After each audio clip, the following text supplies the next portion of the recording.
Hey everybody, welcome to John D Podcast. I'm your host, John D Miller. Welcome to episode number 57, everybody. Number 57, numero 57 in the old Espanol language. That's right. 981, going on 982 days as I begin to record this. Days of no booze. No booze! Yeah, no booze. How are yees? How are yous? How are y'alls? Do people like that intro? Do y'all like it? Huh? I was talking to executive producer, Tommy. That's his voicemail when you call him. And I was saying something to him about, because we used to do stand-up together. I talked to him about stand-up all the time. I love that dude like family, but that's how I met him. But I was saying to him, I was like, man, I'm thinking about doing this thing in my stand-up act there. And he said, yeah, but if you do that, you might get stuck having to do it like all the time. You know, one of those type things. And I thought, that's probably the smartest thing you've ever said to me, Tom. But he was right. And so now, but that's like my intro, right? I know some of you people might be new, but people who've listened before, that's my intro. You're like, oh, all right, here comes this dude. So I don't know. But one thing that you did probably notice if you listened to the podcast before, which by the way, everybody, thank you who listened to episode 56, one of my most popular ones in a while. Fantastic. You might have noticed on the way in, though, that there was no what they call programmatic ad. You know, people try to make money out of the stuff they do. Podcasters, musicians, comedians. You sell stuff, whatever. And so I was doing that to, try to make a little bit of scratch out of this thing. But I just the feedback I got and stuff like that, and some things behind the scenes have changed. As far as what's going on with us. So that changed. And, I'm not saying you won't hear advertising. Of course, blendjet.com, John D Pod 12 at checkout for 12% off and free shipping. You're still going to hear that. But you won't hear the online casino and stuff like that type things. You won't hear those. I'm not saying they'll never come back for now. They're not here. Okay? And we'll still have some segment ads, sponsors, and stuff like that. We'll still have all that stuff. I'm just saying those other ones. Which, you know what thing about those? I know how technology works, and I know how IP addresses work, and blah, blah, blah. I don't need a update. I don't need anything like that. But one of the things is, how do they know where you are? Because those ads are supposed to be regional for you. So wherever you were, especially in the United States, or in Europe, if wherever you were, you're supposed to hear ads that were from your local area, as well as some that are, like the online casino shit. But how do they know where you are? Are they watching you, man? Are they watching you? But anyways, so, things change. Progress happens, right? Okay. So I don't even know where to go with this episode because of just everything that's been going on in the world since the last time, which, by the way, yeah, thank you, everybody, 56. That was amazing. But, yeah, I don't even know where to start with this one. I guess I'm going to start you with this. I'm going to just tell you admit that I shaved off half of my right eyebrow the other day. Yeah, I figured that, I'll start off with a funny little story. So, okay, this is what happened. I was dealing with the kid. I said, I'm going to go get cleaned up a little bit because I had some professional things that I had coming up and still have that I need to look a little more professional for. Yeah, that makes sense. So I was getting ready to go do that, and I had my trimmer, my beard trimmer, and my old one had like this one of those dial things, right? This went up and down, but that thing got old and got worn out. My lovely wife Liz got me a new one a while back, but it's got the attachments on it, and it's been fine. Except I've had a couple of incidences where at one point I actually messed up my beard. I had to take that off mostly, pretty much, because, I screwed it up. So, yeah, that was fun. And then this thing with the eyebrow, which, had these attachments, but I know which ones are which, and I didn't really shave it off. I got some hair up there on that thing, on that ridge with my eyebrow. I got something on there. But so there's like, all right, so one attachment, like one of them's like light gray, the other one's dark gray, and the one I needed was the dark gray, I believe. But I had put the light gray on because I was talking to the kid, and I was like, all right, let me do this real quick, and then, Whatever. We'll go do stuff. And I was moving the trimmer towards my eyebrow, and right like as the thing's like about to get, it's probably like maybe a half an inch away from my eyebrow. And I looked and I noticed that it was the wrong one. Right, it's the wrong one, but it was weird. It was like one of those things out of like a movie or whatever, or a Bounty paper towel commercial, where they're going no, which those are all stupid except the one where the people have that they knock the dumpling thing and it goes sliding across the table and people go no, and the dog is at the bottom going yes. It's the best one. But it was like one of those moments, but it was me doing it, and I couldn't stop myself. It was like, and I got about halfway. I went, ah. Yeah. It was one of those moments where you're just like, how am I 49 years old? That's literally what I thought. How are you an adult? I mean, I know I'm a big kid on the inside. I fully admit it. I'm not going to ever tell, I'm the most mature person you will ever meet. Bullshit. No.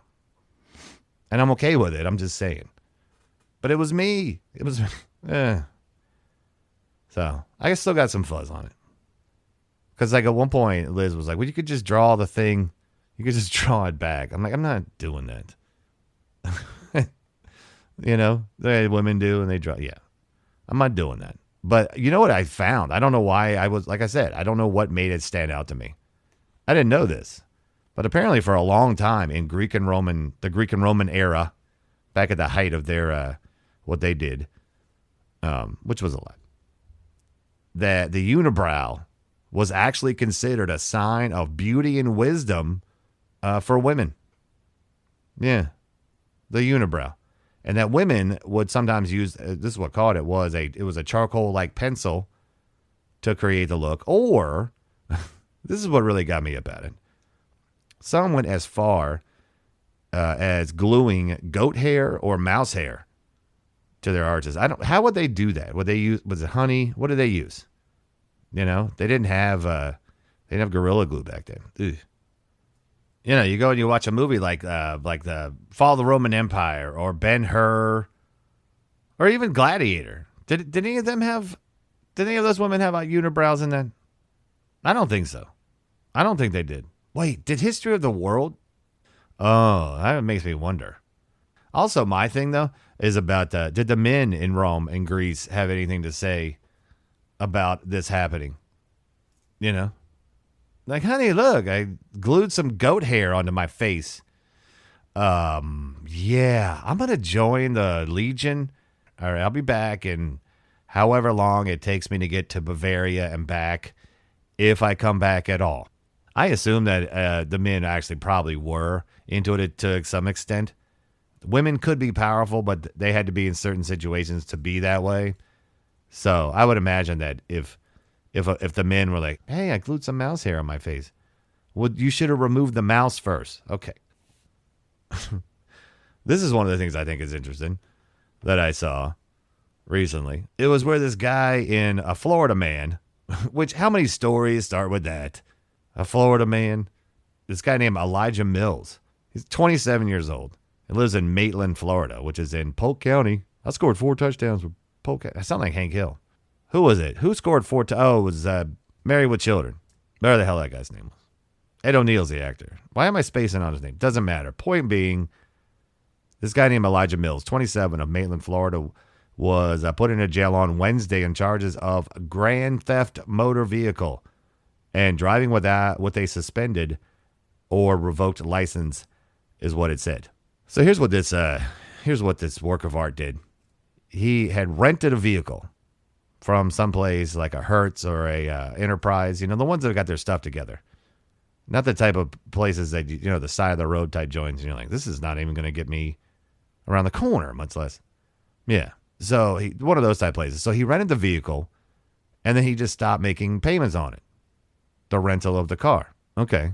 So Enterprise and Hertz, if you stop making payments on the vehicle, they have a thing in the vehicle. They can shut the engine off where it won't restart. Like once it turns off, it will not start again. Unless they unlock it. Right.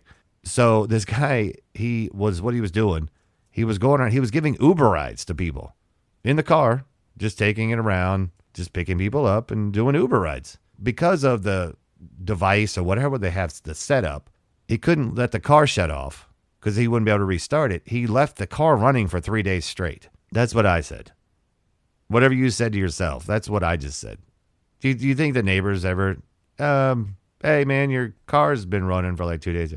I mean, I don't know where he lived, but I'm obviously in some crowded apartment complex, right? How would you? Also, wouldn't that eat into your profit margin a little bit?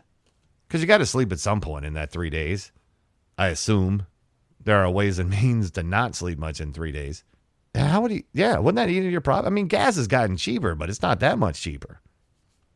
Just to leave it running for 3 days. Like, what's the point of that? So back this past week, this past Tuesday, he was giving an Uber ride to a couple from the United Kingdom, UK. These people must have been, if we don't have a bad enough reputation around the world, people do. People in other countries, in Europe and places like that, think that America is one of the most wildest places you could ever do. Not all of it, but I've met people that have never been here before. This is when I've traveled to other places, or maybe they've just been here and only seen certain parts, or, whatever. They'll ask about, what's California like, or whatever. But they think that but there's people who never will come here. They only believe what they see on TV, which nobody should. And they think that we're just the fucking Wild West, man. That's what he was doing. So he's giving these people from the UK Uber ride. And they were their wedding. They were having their wedding wherever they were going. Somewhere in Florida, but they're from UK. Okay. So they're on the highway. These deputies pulled up alongside the car. It was a Chevy Equinox, right? Mills is driving. That guy Elijah Mills is driving. These people in the back. Hey, could you take us over to we're having a wedding? Bloody hell. Probably, or something. All of a sudden, the vehicle gets boxed in by a bunch of deputies, sheriff's deputies, lights and sirens, box in the vehicle and stop them. And they pull them out. And they had found the vehicle because they got tracking in those things. I was just talking about how they could shut the engine off. They could still track it. So I guess they finally caught up to him. I just couldn't get it. I just could not get around to keeping screw it. I'll just leave it running and I'll sleep for like 4 hours. I'll come out, I'll drive for 4 hours. I'll sleep for 4 hours. Something. What is the tactical plan in that? This is the other thing I saw. So this other guy has gone viral. I don't have the guy's name. It was something that sounded kind of, I don't know. He sounded kind of douchey. Anyways, I said it. You seem like one of those people that you just wouldn't want to talk to him for more than like 3 minutes because you'd be like, shut up. Right? This guy's gone viral though on TikTok and some of the other just look it up. Where this guy, he talks about how he's upset. And he's kind of like, it's weird if you watch the video. The guy is upset because he is from LA and he was in New York, right? New York. I mean, to go the difference between Los Angeles and New York City is, it's a pretty big difference. And I've been to both. And they are a huge difference. Just for so many reasons. One of them being this, okay? This guy got upset. Well, he was upset with New York City, much less a bagel shop that he went to, where he went in there because apparently in Los Angeles, and I've been there, I've never asked for this to be done. This is the thing. Everybody thinks that people in LA, and I haven't been there in years, but when I have been there, yes, you do see the people that you're like, wow, that's a typical, that's the stereotype of LA. And you see that gambit of the whole entire, all of them, from the California surfer all the way to the fake lady with the whatever, and the people who drink liquefied kale and whatever. Gluten-free, which is what this guy was going for. Apparently in Los Angeles, if you go into a bagel shop and you say, hey, I want a gluten-free bagel. I mean, what is that about? Gluten-free bagel. You know what? Just don't. I'm tired of the gluten shit. People, is there gluten in it? I don't know. Once you figure out what comes in food. You ever thought about that? My wife is allergic to onions. I get it. We go out. We have to be careful about that. And we do. But if you're going to sit there and just question everything, oh, it's gluten. I'm allergic to gluten. A lot of people don't even know. I had a woman one time. I was working in the kitchen at a place. I was the kitchen manager at the time. And she came in and she wanted a piece of chicken that was grilled. Nothing green. She wanted nothing green on her plate. She was allergic to green stuff. That's what the lady told us. Yeah. So my thing is if you're going to go and get a gluten-free bagel, you're already in the wrong direction, is what I'm trying to tell you. Okay? You're already in the wrong direction. So this guy apparently can go into this place in Los Angeles and he can say, I'm going to get a gluten-free bagel with the scoop. You get to scoop. And they scoop it out. Now, I have done this with bagels before because I have actually gone, hey, come on, fatty. Maybe scoop some of that out before you slather the cream cheese. And I must admit, sometimes some ham on top of that, especially with green olives. Oh, so good. Anyways, yeah. But apparently he can do this in Los Angeles, this guy on TikTok that I saw. And like I said, he's kind of like, he's like, joking about it, but he's really not joking about it. You know, the people. And so he's like, yeah. So I go in this place. I go in this place and the was like, hey, could I get a gluten-free bagel with a scoop? And the guy was like, I'm not doing that shit.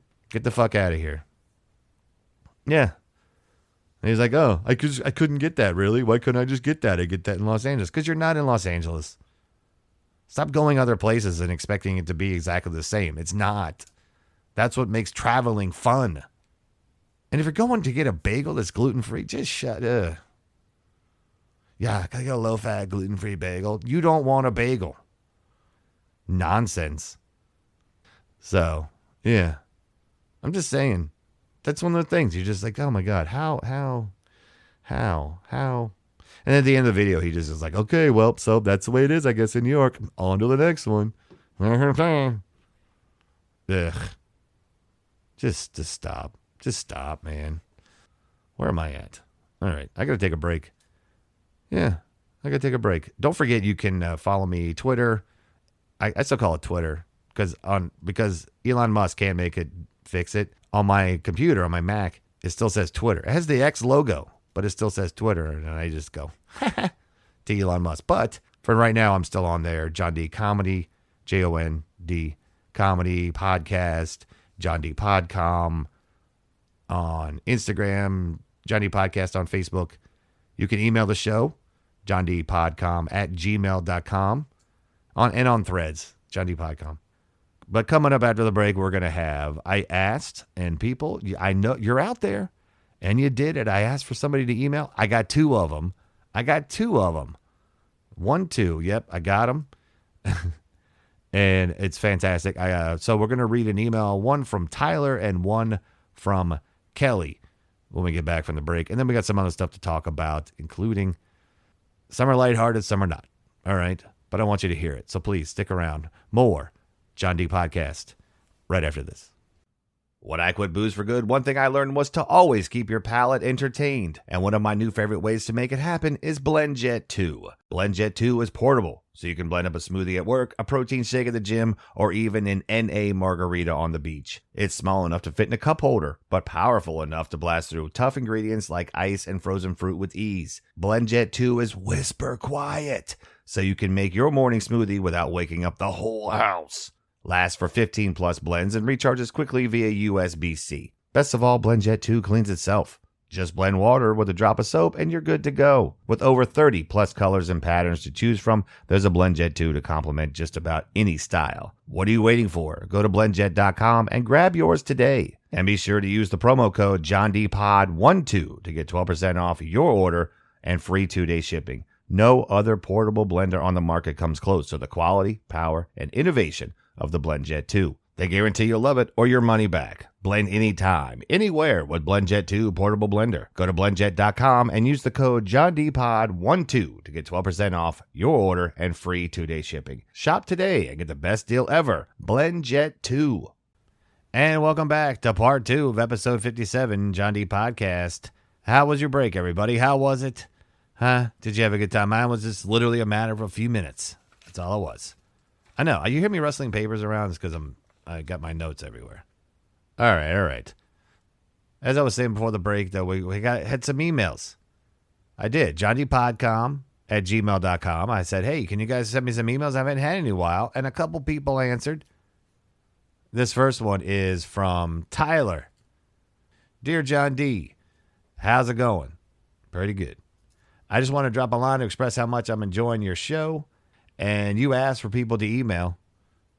You're right. I did. I wasn't sitting there going, oh, what the hell does this guy want? No, I figured that part out. He says, I think your insights on the NHL are pretty on point, and I couldn't agree more with your recent commentary on the exorbitant charges by streaming services like Hulu. Yeah, I know. That's what I'm saying. He says, it is getting a little out of hand, isn't it? Yeah, it is. It's getting out of hand, and they're all going up. I was just reading what Apple TV just announced that they're going to go up. You know, look, you're going to put the stuff out there. Keep it at a reasonable cost. Come on. It is. It's supply and demand. That's what it is. Because it's popular now. Everybody's doing it, so they're like, fuck, just raise the shit up. That's what they do. Now, I've already read this email, so I know it's coming. And I gotta tell you something, Tyler. You're gonna hit me in the feels here in a second. He says, in your last episode, was it the last one? No, this is before. Yeah. Anyways, he says, in your last episode, you mentioned your distaste for Jimmy Buffett's music. While I respect your opinion, I have to admit I'm on the other end of the spectrum there. Oh boy. And then he says, my dad was a huge Buffett fan, so when I listen to his tunes, it's almost like I'm back in the old living room sharing a beer with my pops. You got me right in the feels, man. You got me right in the feels, Tyler. Look, I'm not saying that you can't enjoy them. People can't enjoy, music is in the eye or the ear of the beholder, or the beauty in anything. Art is, music is art, and that beauty lies in the eye or the ear of the beholder. And, I wasn't saying anything bad about him. There's certain music people like, and you know what? If it brings back memories to listen to Buffett, then you do it all day, man. You do it. Okay? That's a good memory to have, If you like them, if your dad liked them, executive producer, Tom Egg, that's his voicemail when you call him. He have to do it all the time. He was saying, he's like, hey, man, I like Buffett. And I said, I know. I wasn't ripping on you, man, or him. So, if you like them, dude, do it up. I'm sure there's music that I like that you might be like, that stuff's garbage, or you don't see the big deal about it. Anything in between. So it's okay. I get where you're coming from on that. And I think what it was, honestly, with that, hold on, let's go back to that for a second, Tyler. One of the things I think about that also was the fact that this woman, if you caught the beginning of the story, and if anybody did, and if Tom did, when he was giving me grief, like, well, you bust on the guy, and then you're like, but I'm saying, hey, he's not that bad. Which I was just trying to leave that open-ended. But I was kind of like offended or whatever, or astonished, or I'm not even sure the term I'm looking for. But I really was kind of like, because she was so like, oh my God, how could you not care? No, it's not that I didn't care. I'm sure he was a nice enough guy. I just didn't, the guy when was the last time he'd written a new song? I don't know. But he sure had a lot of old ones that people sure love to hear him play. And that's great. You got classics. That's awesome. But I didn't like the stuff. And she just seemed like I was being a dick. I was sad in the fact that a person died. Okay. That's what it was. I think that was a big part of the reason I told the story, and to begin with, was because the lady in the Wawa was like, and maybe I didn't explain it well enough. Maybe I didn't. I've definitely done that in the past on here. So sorry about that. And then he says, by the way, if you ever make it down to Cincinnati for a stand-up gig, down to stand up in Cincinnati. I like that. He says, count me in. But yeah, that'd be awesome. I actually did, what was it? One time I did the Funny Bone. I guess it's in Kentucky. What was it? On the levee thing. It was years ago. And I used to drink a lot. But yeah, I went there one time. And but I not Cincinnati. I don't think I had like Cincinnati proper. But I would if I ever get back, man. If I ever get back into it to the point where I'm doing stuff like that, hell yeah, dude. And I'll let you know if I'm doing that, right? Like you specifically, I will let you know if I'm. And I always email people back. Try to, but I usually do it after the episode has been published, so that way I'm not, I don't want to be giving anything away before you actually just get to hear it. I'll still email you if I ever get back to Cincinnati. The chances of that happening anytime soon are probably not that great, but you never know. Go Bengals, and best regards, Tyler. All right, man. Hey, thank you, dude. You're not the only person I've ever talked to from that area, email wise. I don't remember what it was. It wasn't you. So thanks for writing in, man. I'll let you know. And you were asking about NHL stuff. I haven't done that really yet. Which there's some good teams out there. Buffalo, Detroit, these young teams. I love watching these young teams come up. I'm afraid my Caps are getting too old, but I don't know. We're gonna see. I do need to do some NHL on here though. And I need to get back to doing some NHL. I did NFL. Week 5? I covered that, but I know I haven't really done a lot of the sports lately. But but I will. I will be very, very soon. I hope. All right, I gotta go, Tyler. Leave me alone. Thanks, dude. All right. This next email is interesting in the fact that this person has known me for a very long time, but they're not like a friend or a family, which I think is pretty cool. This one comes from Kelly, and she says, "My name is Kelly, and I'm writing to you as a longtime fan of your work." I think she's being facetious, but here's what she says. "Back in the early 2000s, I used to catch your shows at Wiseacres Comedy Club in Tyson's Corner, Virginia."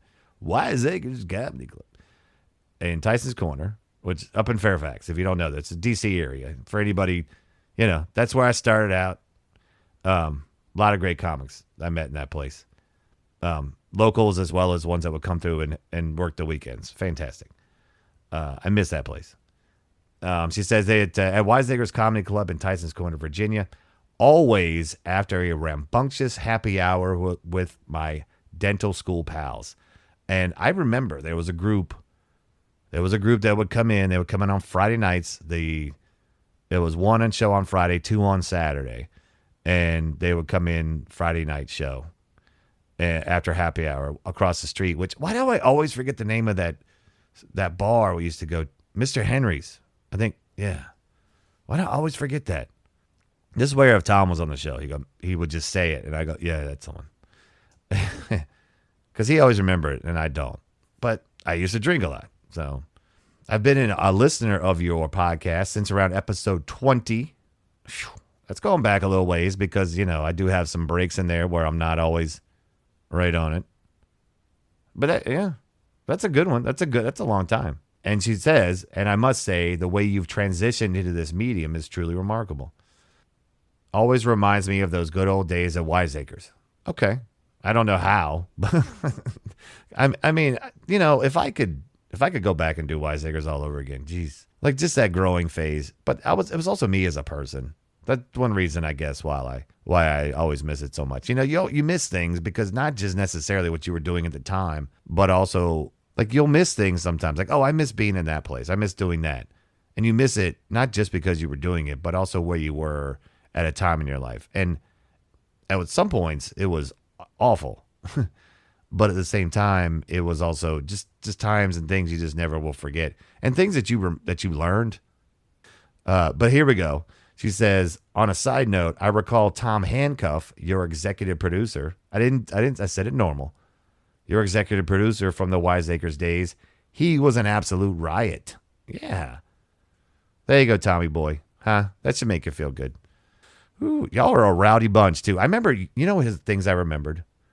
You had this one dude in that group who was like, geez, here's one of the things I thought was funny. He was a pretty good sized dude, right? Nice dude, very nice guy. And he was in the group and he was about 6'2", 6'3", and he had these big hands. I remember just being like, geez, you're going to try to put your hand inside somebody's mouth. I don't You think that's a really a good idea? Do you think that's a really? He was like, nope, that's what I'm doing. Obviously, there's no Wiseacres anymore. It's gone. The whole hotel is kaput. I don't even know what's in that place anymore. But I mean, the place was kind of old to begin with, anyways. But yeah, all the best, Kelly. All the best. I like that. Those are good. I like those. I mean, kind regards are nice. But all the best. I think all the best is the good one. Cool. Awesome.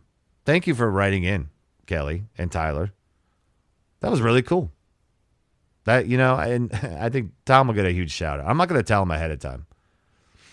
He was funny. Tom was a freaking good stand-up. He doesn't do it anymore. He's other life things, Tom was a funny dude.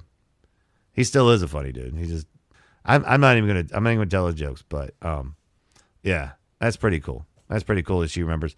And thank you to you both for doing that. If I ever get anything like a T-shirt or something, I'll mail it to people. I'll send you one. Like you're already on back order. I should get something to send people. Well, you know what? You can always donate to the show. No, if I ever get the budget for that, I'll definitely send something.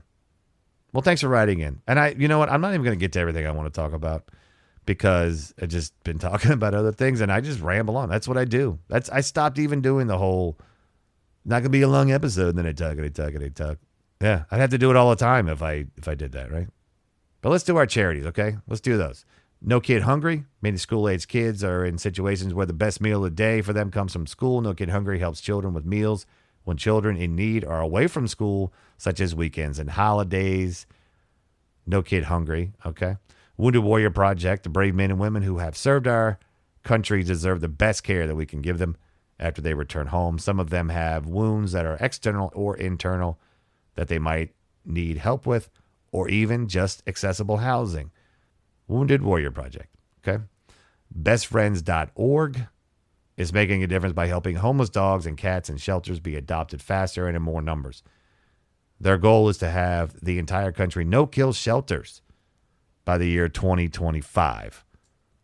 And after all that charity, if you got time for a little chair-o-me, you can support the show on Venmo, John D. Podcom, JONDPODCOM on Venmo. I'm going to throw a couple bucks in. That's cool. That'd be awesome. Are you required to? No. And this is the thing. This is the thing about this episode. I actually, I've been trying to work on this for several days, actually. That's why I say a lot of times at the beginning, I'm like, as I begin to record this, because it could be a couple days of recording here and there. It could be a couple days of editing here and there. And so with this episode, I know I hate to be, and I don't want it to be like this, but I have to address it. This is supposed to be sort of a comedy podcast. It has its moments, right? I do want to talk about this. And that is the fact that Mr. Matthew Perry died. We've had quite a few deaths. Miss Suzanne Summers, that was obviously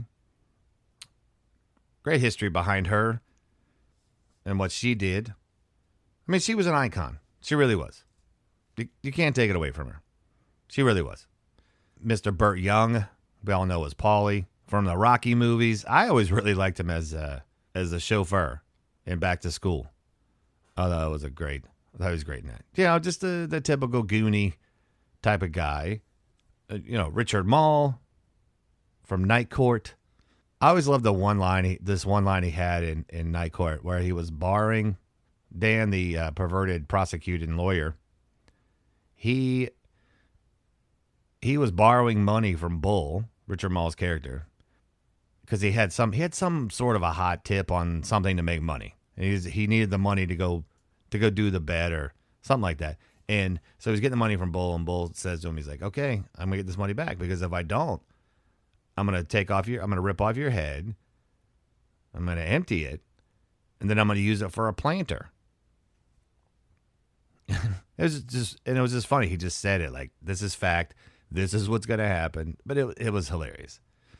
And then Dan takes the money. He runs to get on the elevator, and this guy mugs him. Classic show. Night Court. Yeah, Richard Mall. And then, of course, Matthew Perry. which, I watched Friends. It made me really sad. You know, I watched Friends. I liked Friends. I liked the show. I watched it. I liked Chandler, the character. I thought Matthew Perry was that was a good actor. Thought he did a lot of great work. And not just Friends. But, I mean, obviously, that's an iconic role. That was an iconic show. The show was seen around the world. I remember one time this is one thing I think, it was from like Turkey. I want to say it was from Turkey.